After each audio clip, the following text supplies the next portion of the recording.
What's up everyone? In this video today I'm going to be continuing my most common mistakes in trap shooting series, and I'm going to be talking about what I like to call the doubles dilemma. See you in a second.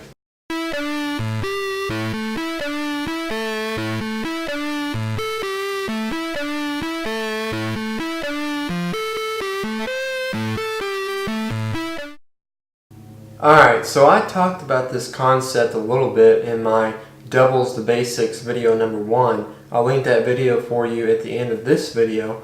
And I want to talk about it a little bit more because I feel like this is one of, if not the most important concepts whenever it comes to shooting doubles and shooting and breaking high scores in them.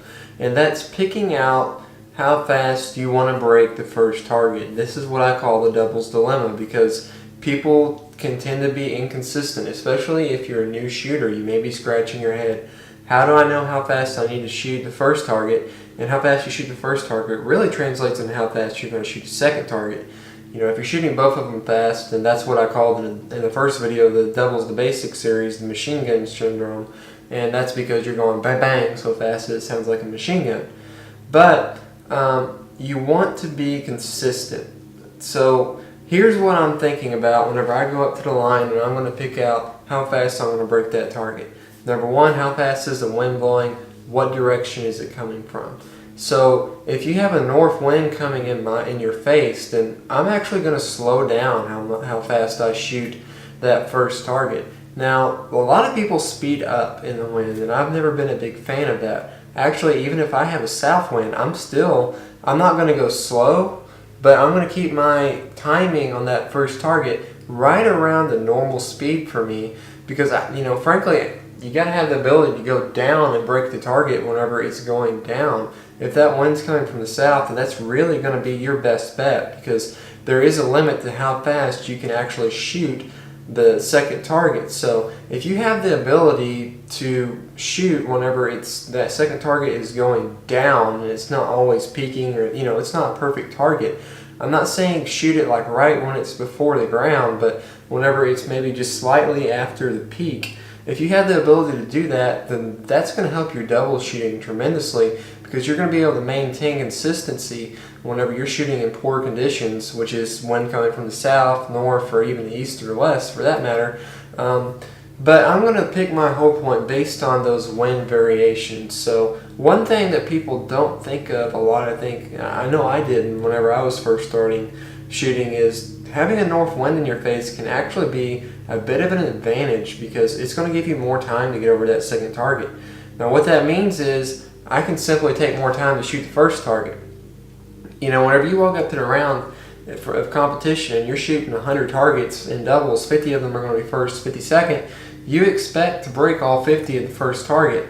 Most of your misses, generally speaking, are going to be in that second target. Really, that's what's going to determine if you win or not. So if you're going to a week-long tournament, that means you probably are going to have to break 200 or 300 possibly first targets in doubles, possibly more depending on how big the tournament is. You're going to have to break 200 or 300 of those without missing. So for me, if I'm breaking 299 or 300 out of 300, I'm pretty happy with that because that means I executed well at that tournament on maintaining my fundamentals whenever I went to the first target. The key to doing this, guys, is a lot of people make the mistake of spot shooting the first target. You can break scores that way. You can break really good scores spot shooting unless the wind plays into the factor. Every spot shooter that I've ever seen, and what I mean by spot shooting is they decide I'm going to break the target here and they just go bang. They don't move their gun.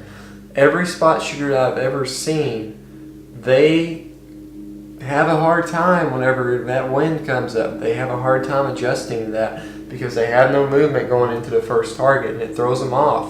And if they set that whole point for that first target where they're going to spot shoot it right on that first target where they normally set it, then it's going to be higher or lower depending on where the wind's coming from, and that kind of messes them up a little bit. So if you're somebody that is able to go out there and you can set, you're going to say, okay, I want to break my first target right here, wherever that is for you. It's going to depend on how fast you see it, what your experience level is, and so on.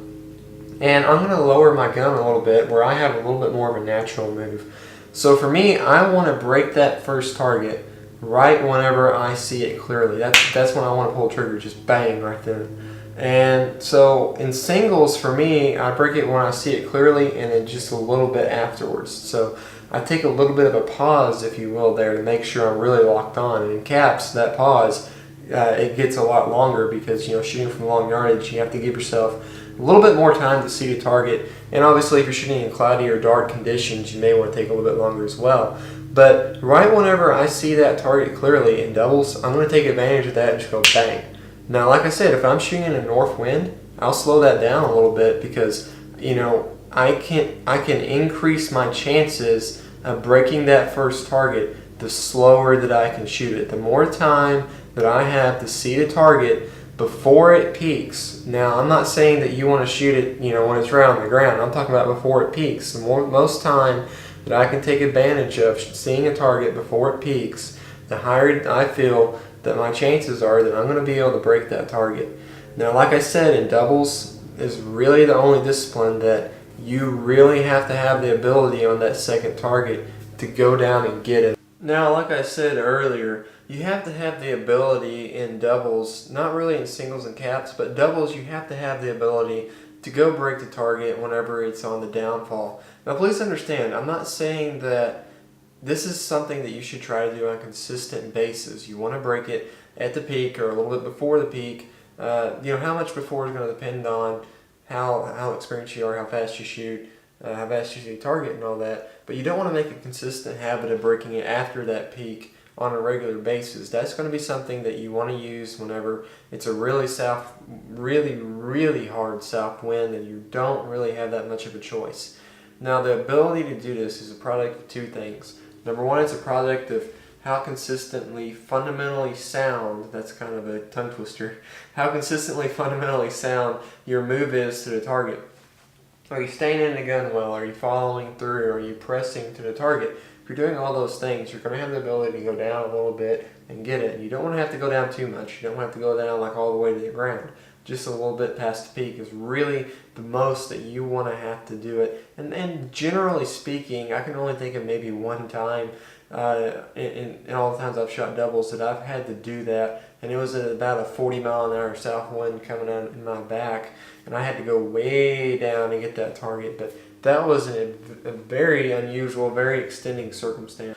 Alright, so the second thing that you have to do to have the ability to go get that second target whenever it's falling down a little bit is to have your point of impact set correctly. This is really key. Some guys can go out there and shoot 110, 120, 130, 140 on up percent high in doubles and be just fine. But for the general population, the most of the population of shooters, that's going to be too high. I know for me, I have my point of impact set just a little bit lower in doubles than my point of impact in singles and handicaps. Just because I feel like the ability to go get that second target on the downfall is worth it, and it's really helped me out. Also, I think it's a little bit easier in doubles to go up and get a target if you have to than it is in singles and handicaps. So where I may need that higher point of impact in singles and handicaps to go up and get the target, I don't feel like I need that in doubles. I think it's because the double barrel is a little bit quicker, it moves a little bit easier, a little bit faster. So point of impact plays a pretty big key into this as well. Having that set correctly, having it fit to what works for you. You may be one of those guys that can shoot 120, 110 on up, but for most of us, that's just not going to be the case. I think that a lot of us are going to have point of impact 100%, a little bit lower, maybe 90, maybe 80. I've seen guys have 70 and be very successful. So keep those things in mind, that point of impact and your mechanics whenever you're going to the target are the two keys that you have to execute on a consistent basis if you're going to break that target when it's going on the downfall. So just go out there and give this a try, see if it helps you out. I really hope that it does. I know whenever I started adding this to my game, making sure that I slowed down and really took the time to make sure that, I'm not really taking time to lock onto it. I'm just, whenever I see it, bang. I'm going to take advantage of that and just go bang and get it. But I'm making sure I have a little bit of a move in my barrel whenever I go up to go get the target. And in a north wind, I'm going to slow down that break point on the first target just to make sure I have a little bit longer to lock onto it, which is going to increase my chances that I actually break that target. South wind, I'm not a big fan of speeding up, like I said. I've never found that to be super successful among shooters that do that.